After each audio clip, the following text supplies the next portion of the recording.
Welcome back, everyone. In the first video, we talked about why lichen planus, oral lichen planus, and lichen sclerosus are not just skin conditions, but signs of an immune response happening beneath the surface. And today, we're going to talk about what's actually driving the immune response, because for many people, flares are not random and they're not happening without reason. One of the most overlooked pieces in lichen conditions is something called mast cell activation syndrome. And once you understand it, many symptoms finally start to make sense.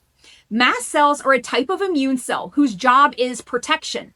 They're part of your body's first line of defense. And when they sense a threat, such as a virus, infection, a toxin, injury, or allergen, they release these chemical messengers to help the body respond. These messengers include histamine, cytokines, prostaglandins, and other inflammatory compounds. Mast cells activate when they're needed, then they calm back down. But the problem begins to arise when mast cells become chronically activated, meaning they stay reactive even when there's no real danger.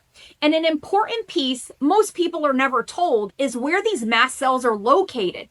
They're heavily concentrated in the skin, mucosal tissues like the mouth, the genitals, the gut, and connective tissues. And this explains why lichen conditions often affect the skin and mucosal tissues first. It's reacting to mast cells, releasing histamine.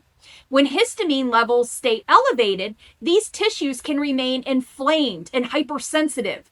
This is why many people notice symptoms worsening with heat, stress, hormonal changes, certain foods, or friction. Histamine doesn't only affect allergies, it is often affecting nervous system and immune signaling. And when histamine is released in excessiveness, or poorly regulated, the symptoms don't fully calm down and people feel stuck. Treatment focuses more on antihistamines, steroids, or immune suppressing medications. And while these do reduce the symptoms, they don't answer the question, why are mast cells overreacting in the first place? If the root cause isn't addressed, the immune system stays on this high alert and symptoms often return as soon as the treatment stops. This doesn't mean that these tools never have a place. It means that they don't resolve what's driving the reaction from a root cause perspective.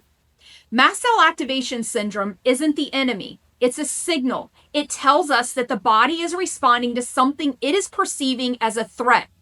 Whether that's from gut infections, hormones, toxins, or chronic stress, instead of asking, what medication will quiet this down?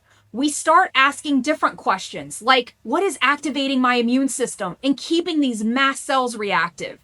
In the next video, we're going to talk about the most common mast cell triggers, including foods, stress, heat, hormones, and environmental factors, and why avoiding triggers alone isn't enough for true healing. If this video has helped, I'd love for you to subscribe. This series is going to walk you step by step through lichen conditions, from understanding what's driving the symptoms, to triggers, to root causes, and what healing looks like from a whole body perspective. If you haven't watched part 1 yet, go back and watch that, because I recommend you start there. It's the foundation for everything that we've discussed. I'll see you on the next one.